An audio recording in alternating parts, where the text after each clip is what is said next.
रावण का साम्राज्य 19वां पर्व कथा।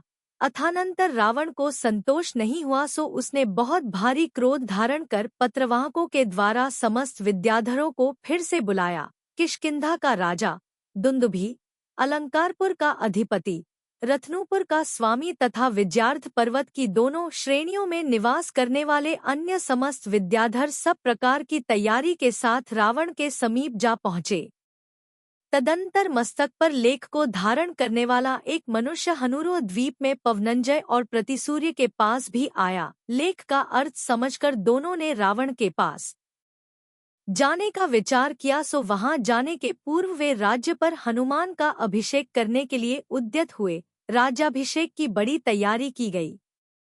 तुरही आदि वादित्रों का बड़ा शब्द होने लगा और मनुष्य हाथ में कलश लेकर हनुमान के सामने खड़े हो गए। हनुमान ने पवनंजय और प्रतिसूर्य से पूछा कि यह क्या है।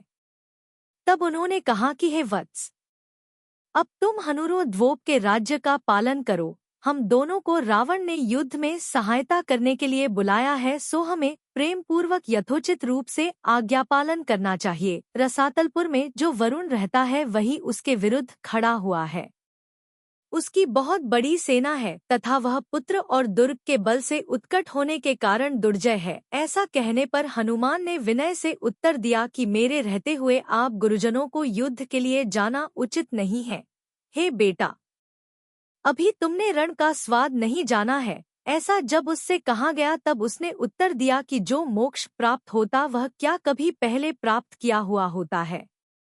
जब रोकने पर भी उसने रुकने का मन नहीं किया, तब उन दोनों ने उस युवा को जाने की स्वीकृति दे दी। तदंतर प्रातःकाल स्नान कर जिसने अरहनत और सिद्ध भगवान को प्रयत्नपूर्वक प्रणाम किया था, भोजन कर शरीर पर मंगलद्रव्य धारण किए थे, जो महातेज से सहित था तथा सब विधि विधान के जानने में निपुण था, ऐसा हनुमान माता पिता तथा माता के मामा को प्रणाम कर और समस्त लोगों से संभाषण कर सूर्य के समान चमकते हुए विमान पर बैठकर शस्त्रों के समूह से 10 दिशाओं को व्याप्त करता हुआ लंकापुरी की ओर चला। विमान में बैठकर त्रिकूटाचल के सम्मुख जाता हुआ हनुमान ऐसा सुशोभित हो रहा था जैसा कि मेरु के सम्मुख जाता हुआ ऐशानेंद्र सुशोभित होता है।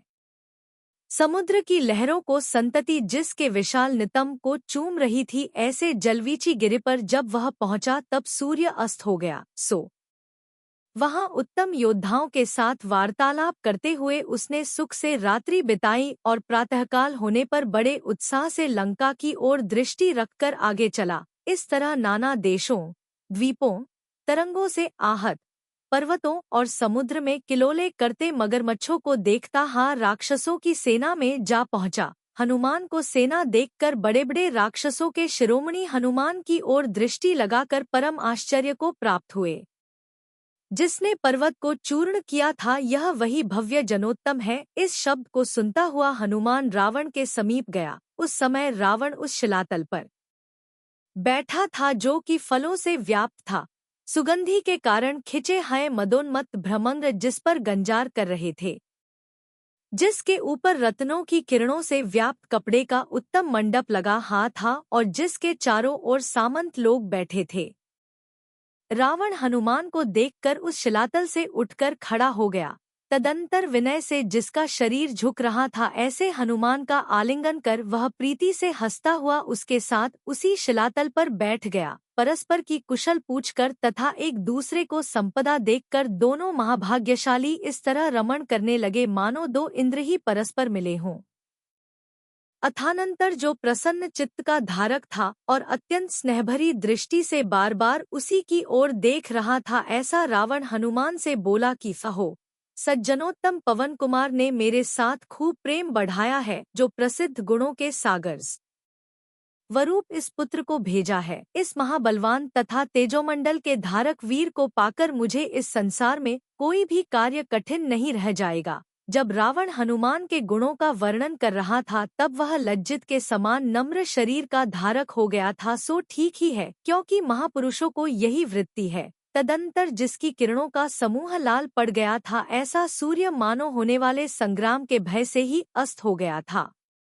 उसके पीछे पीछे जाति और उत्कट राग अर्थात लालिमा, पक्ष में प्रेम, को धारण करती हुई संध्या ऐसी सुशोभित हो रही थी मानो अपने प्राणनाथ के पीछे पीछे जाती हुई विनीत स्त्री कुलवधू ही हो, जो निरंतर सूर्य के पीछे पीछे चला करती थी। ऐसी रात्रिरूपी वधू चंद्रमारूपी तिलक धारण कर अतिशय सुशोभित होने लगी। दूसरे दिन जब सूर्य की किरणों से संसार प्रकाशमान हो गया, तब रावण तैयार होकर वरुण के नगर की ओर चला।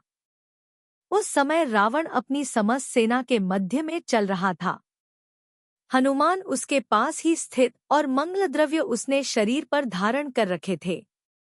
वह विद्या के द्वारा समुद्र को भेदन कर वरुण के नगर की ओर चला। जिस प्रकार परशुराम को लक्ष्य कर चलने वाले सुभौम चक्रवर्ती को अनुपम दीप्ति थी, उसी प्रकार शत्रु के सम्मुख जाने वाले रावण की दीप्ति भी अनुपम थी। सेना को कलकल से दशानन को आया जान वरुण का समस्त नगर क्षुभित हो गया, उसमें बड़ा कुहराम मच गया। वरुण का वह नगर पाताल पुंडरीक नाम से प्रसिद्ध था। उसमें मजबूत ध्वजाएं लगी हुई थी और रत्नमय तोरण उसकी शोभा बढ़ा रहे थे। पर रावण के पहुंचने पर सारा नगर युद्ध की तैयारी संबंधी कलकल से व्याप्त हो गया। असुरों के नगर के समान सबके मन को हरने वाले उस नगर में खासकर स्त्रियों में बड़ी आकुलता उत्पन्न हो रही थी। भय से उनके नेत्र त्रकित हो गए थे। वहां भवनवासी देवों के समान जो योद्धा थे वे बाहर निकल आए तथा चमरेंद्र के समान पराक्रम से गर्वीला वरुण भी निकलकर बाहर आया, जिन्होंने नाना प्रकार के शत्रुओं के समूह से सूर्य का दिखना रोक दिया था। ऐसे वरुण के 100 पराक्रमी पुत्र भी युद्ध करने के लिए उठ खड़े हुए।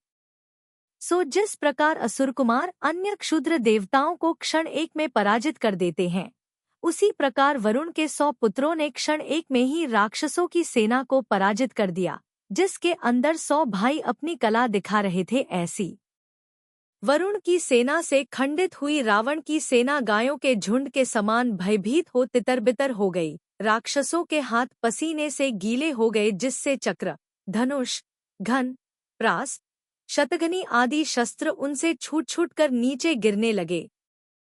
तदंतर रावण ने देखा कि हमारी सेना बाणों के समूह से व्याकुल होकर प्रातःकालीन सूर्य की किरणों के समान लाल लाल हो रही है। तब वह बाणों की वैशाली वर्षा से स्वयं ताड़ित होता हुआ भी क्रुद्ध हो क्षण एक में शत्रुदल को भेदकर भीतर घुस गया, और जिस प्रकार गजराज वृक्षों को नीचे गिराता है, उसी प्रकार वरुण की सेना के वीरों को मार मार कर नीचे गिराने लगा। तदंतर वरुण के 100 पुत्रों ने रावण को इस प्रकार घेर लिया, जिस प्रकार की वर्षा ऋतु के गरजते हुए बादल सूर्य को घेर लेते हैं। यद्यपि सब दिशाओं से आने वाले बाणों से रावण का शरीर खंडित हो गया, तो भी वह अभिमानी युद्ध के मैदान को नहीं छोड़ रहा था। उधर वरुण ने भी देदीप्यमान कानों को धारण करने वाले नरश्रेष्ठ इंद्रजित तथा राक्षसों के अन्य अनेक राजाओं को अपने सामने किया, अर्थात उनसे युद्ध करने लगा। तदंतर वरुण के पुत्र ने जिसे अपने बाणों का निशाना बनाया था और जो रुधिर के बहने से पलाश के फूलों के समूह के समान जान पड़ता था, ऐसे रावण को देखकर हनुमान शीघ्र ही महापुरुषों के बीच में चलने पर रथ पर सवार हुआ। उस समय उसका चित्त रावण के भाई के समान प्रीति से युक्त था तथा वह सूर्य के समान सुशोभित हो रहा था।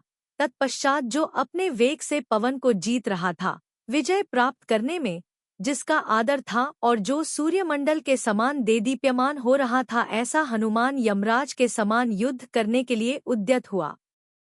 सो जिस प्रकार महावेगशाली वायु से प्रेरित उन्नत मेघों का समूह इधर-उधर उड़ जाता है, उसी प्रकार हनुमान के द्वारा प्रेरित हुए वरुण के सब पुत्र इधर-उधर भाग खड़े हुए। वह बार बार शत्रुओं के शरीरों के साथ कदली वन को छेदने की क्रीड करता था, अर्थात शत्रुओं के शरीर को कदली वन के समान अनायास ही काट रहा था। जिस प्रकार कोई पुरुष स्नेह के द्वारा अपने मित्र को खींच लेता है, उसी प्रकार उसने किसी वीर को विद्यानिर्मित लांगूल रूपी पाश से खींच लिया था। और जिस प्रकार कोई जिनभक्त हेतुरूपी मुद्गर के प्रहार से मिथ्यादृष्टि के मस्तक पर प्रहार करता है, उसी प्रकार वह किसी के सिर पर उल्का के प्रहार से चोट पहुंचा रहा था।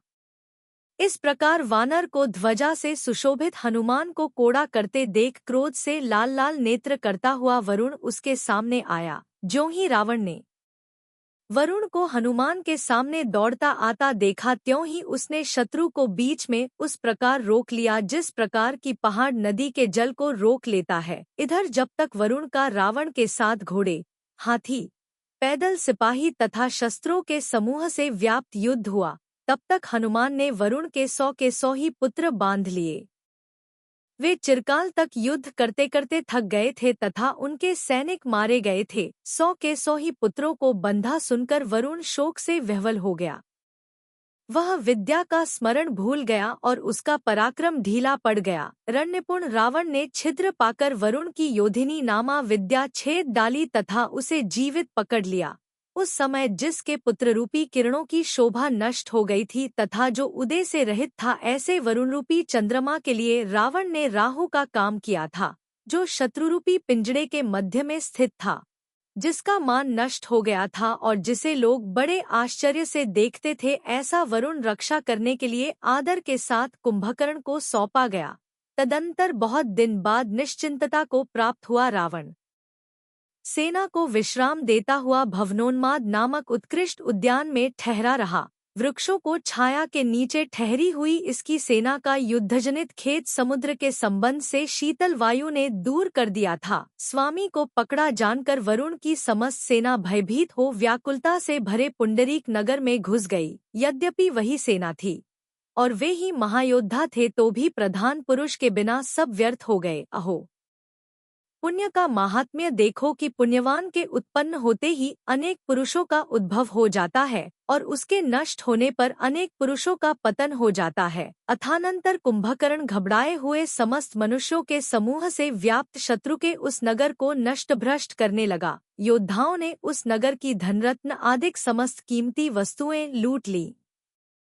यह लूट शत्रु के नगर पर क्रोध होने के कारण ही की गई थी, न कि लोभ के वशीभूत होकर, जो रति के समान विभ्रम को धारण करने वाली थी, जिनके नेत्र झरते हुए आंसुओं से व्याप्त थे तथा जो विलाप कर रही थी। ऐसी बेचारी उत्तमोत्तम स्त्रियां पकड़कर लाई गईं, जिनके शरीर स्तनों के भार से नम्र थे, जिनके पल्लवों के समान कोमल हाथ हिल रहे थे और जो समस्त बंधुजनों को चिल्ला चिल्ला कर पुकार रही थी।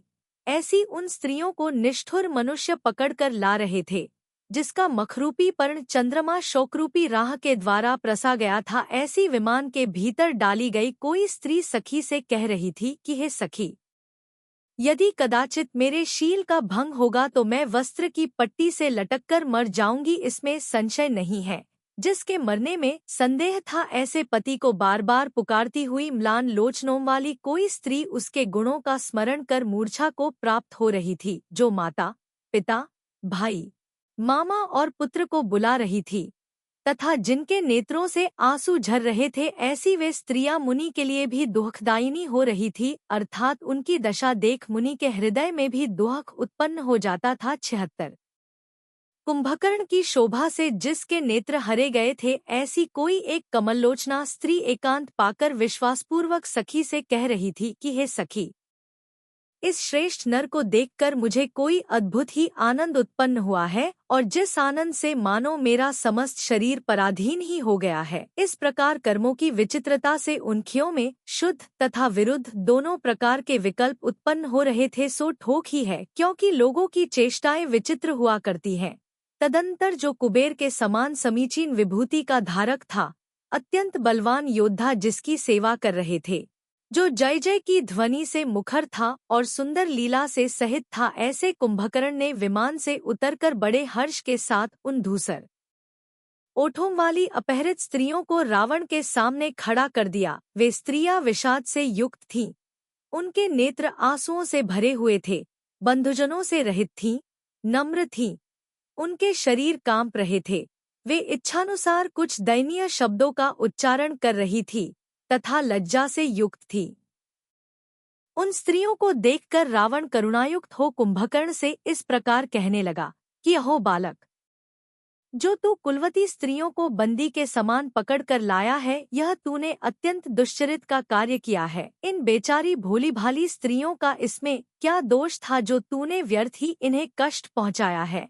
जो चेष्टा मुग्धजनों का पालन करने वाली है, शत्रुओं का नाश करने वाली है और गुरुजनों की शुश्रूषा करने पदार्थ में वही महापुरुषों की चेष्टा कहलाती है। ऐसा कहकर उसने उन्हें शीघ्र ही छुड़वा दिया, जिससे वे अपने अपने घर चली गईं।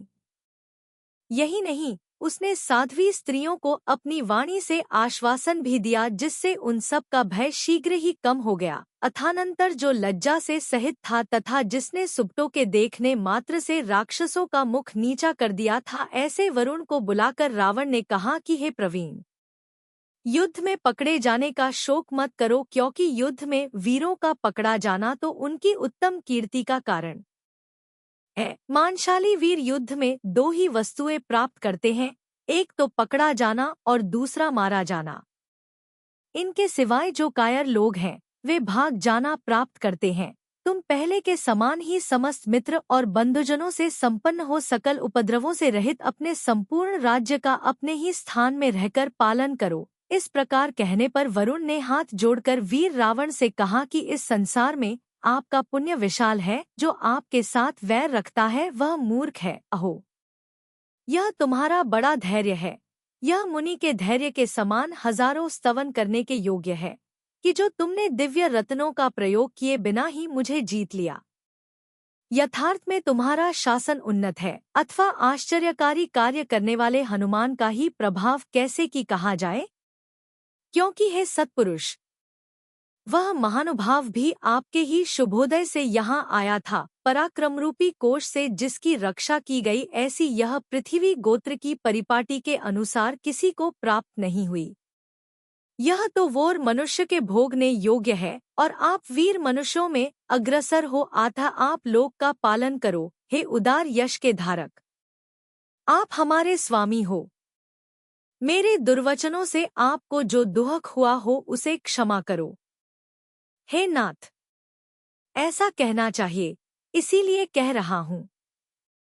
वैसे आपकी अत्यंत उदार क्षमा तो देख ही ली है। आप अत्यंत चेष्टा के धारक हो, इसलिए आपके साथ संबंध कर मैं कृतकृत्य होना चाहता हूँ।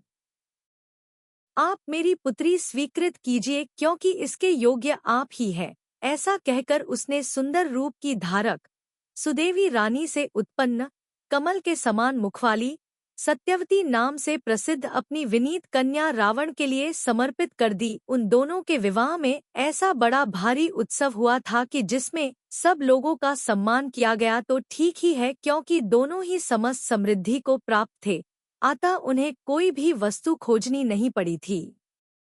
इस प्रकार सम्मान को प्राप्त हुए रावण ने जिसका सम्मान किया था तथा रावण स्वयं जिसे भेजने के लिए पीछे पीछे गया था, ऐसा वरुण अपनी राजधानी में प्रविष्ट हुआ। वहां पुत्री के वियोग से कुछ दिन तक उसकी अंतरात्मा दुखी रही।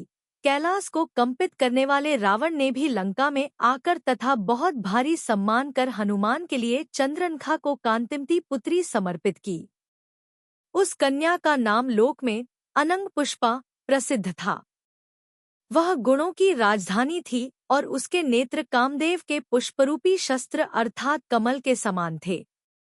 उसे पाकर हनुमान अत्यधिक संतोष को प्राप्त हुआ। कन्या ही नहीं दी, किंतु लक्ष्मी से भरपूर कर्णकुंडलनामा नगर में उसका राज्याभिषेक भी किया। सो जिस प्रकार स्वर्गलोक में इंद्र रहता है, उसी प्रकार वह उस नगर में उत्तम भोग भोगता हुआ रहने लगा। किशकुपुर के राजा नल ने भी रूप संपदा के द्वारा लक्ष्मी को जीतने वाली अपनी हरिमालिनी नाम की प्रसिद्ध पुत्री बड़े वैभव के साथ हनुमान को दी। इसी प्रकार किन्नरगीत नामा नगर में भी उसने किन्नर जाति के विद्याधरों की 100 कन्याएं प्राप्त की। इस तरह उस महात्मा के यथाक्रम से 1000 से भी अधिक स्त्रियां हो गईं।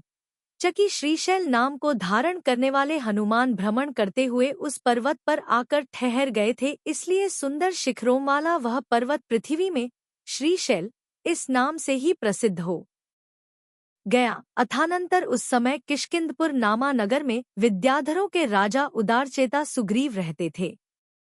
उनकी चंद्रमा के समान मुखवाली तथा सुंदरता में रति की समानता करने वाली तारा नाम की स्त्री थी। उन दोनों के एक पद्मरागा नाम की पुत्री थी। उस पुत्री का रंग नूतन कमल के समान था। गुणों के द्वारा वह पृथ्वी में अत्यंत प्रसिद्ध थी। रूप से लक्ष्मी के समान जान पड़ती थी। उसके नेत्र विशाल थे, उसका मुखकमल कांति के समूह से आवृत था। उसके स्तन किसी बड़े हाथी के गंडस्थल के समान उन्नत और स्थूल थे। उसका उदर इंद्रायुध अर्थात वज्र के पकड़ने को जगह के समान कृश था।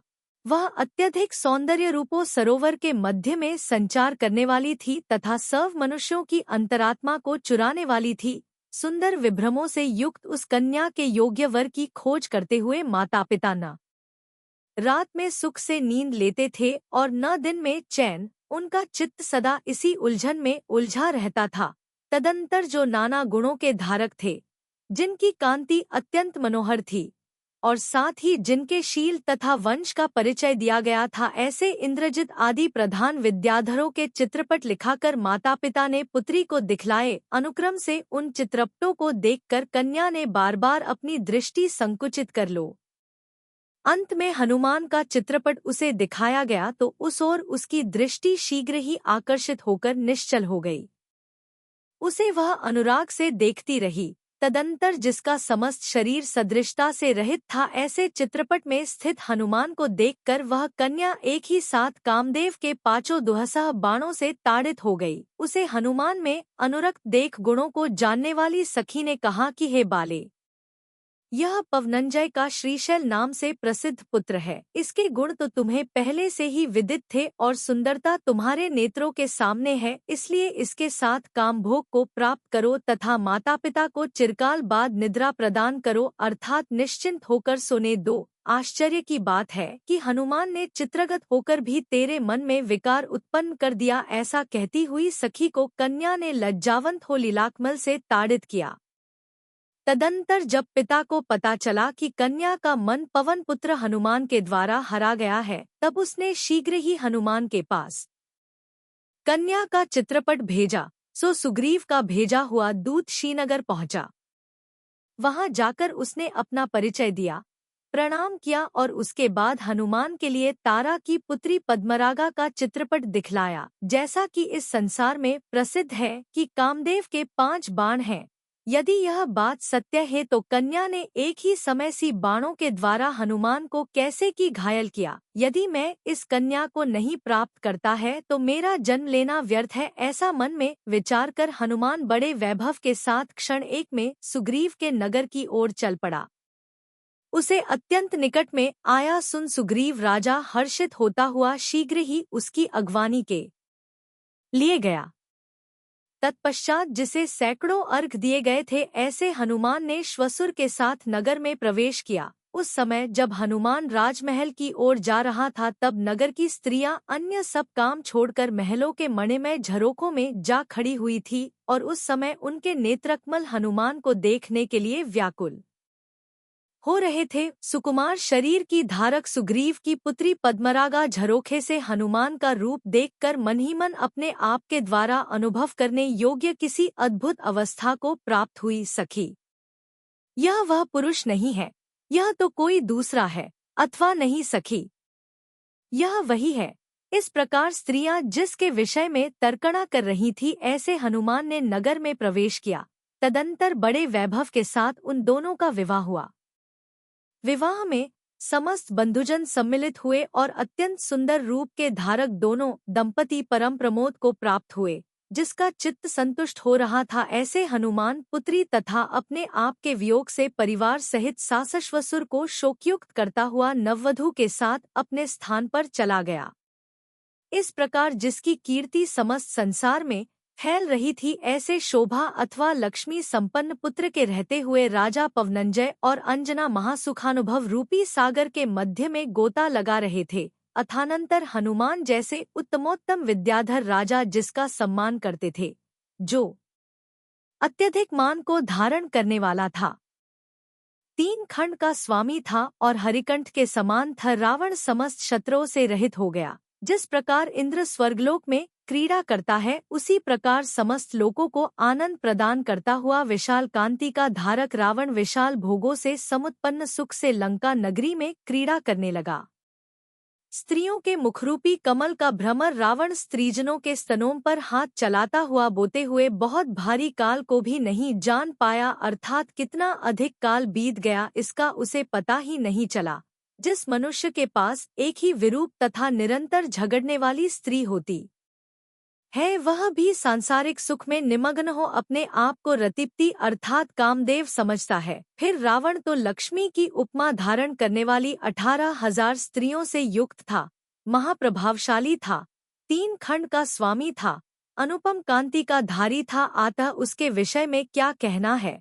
इस प्रकार समस्त विद्याधर जिसकी स्तुति करते थे, सब लोग घबराकर नम्राभूत मस्तक पर जिसकी आज्ञा धारण करते थे और 3 खंड के राज्य पर जिसका अभिषेक किया गया था, ऐसा रावण जनसमूह के द्वारा स्तुत साम्राज्य को प्राप्त हुआ। समस्त विद्याधर राजा जिसके चरण कमलों की पूजा करते थे और जिसका शरीर श्री कीर्ति और कांति से मनोज्ञ था, ऐसा रावण सर्वग्रहों से परिवृत चंद्रमा के समान किसका मन हरण नहीं करता था, जिसकी मध्यजाली मध्याह्न के सूर्य को किरणों के समान थी, जो उद्दंड शत्रु राजाओं के नष्ट करने में समर्थ था, जिसके अर्थ स्पष्ट दिखाई देते थे तथा जो अत्यंत देदीप्यमान रत्नों से चित्र विचित्र जान पड़ता था, ऐसा इसका सुदर्शन नाम का अमोघ देवोपनीत चक्र अत्यधिक सुशोभित हो रहा था, जिसका उग्रतेज सब ओर फैल रहा था। ऐसा रावण दुष्टजनों को तो ऐसा भय उत्पन्न कर रहा था मानो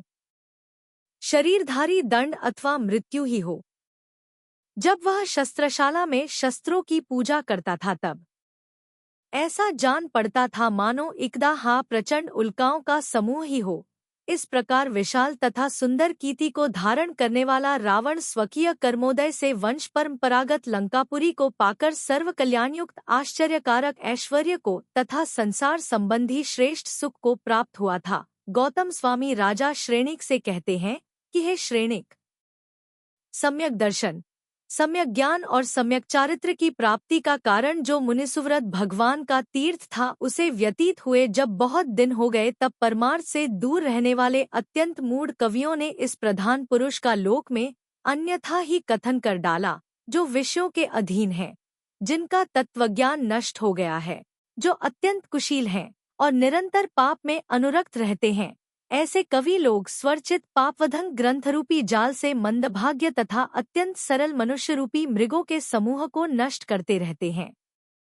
इसलिए जिसने वस्तु का यथार्थ स्वरूप समझ लिया है, जिसने मिथ्यादृष्टि जनों के द्वारा रचित कुशास्त्र रूपी कीचड़ का प्रसंग नष्ट कर दिया है, जिसका सूर्य के समान विशाल तेज है और जो लक्ष्मी से विशाल है, ऐसे है श्रेणिक त इंद्र द्वारा वंदनीय जिनशास्त्र रूपी रत्न की उपासना करोसी का अध्ययन मनन कर इस प्रकार आर्ष नाम से प्रसिद्ध रविशेणाचार्य कथित पद्मावरित में रावण के साम्राज्य का कथन करने वाला 19वां पर्व समाप्त हुआ।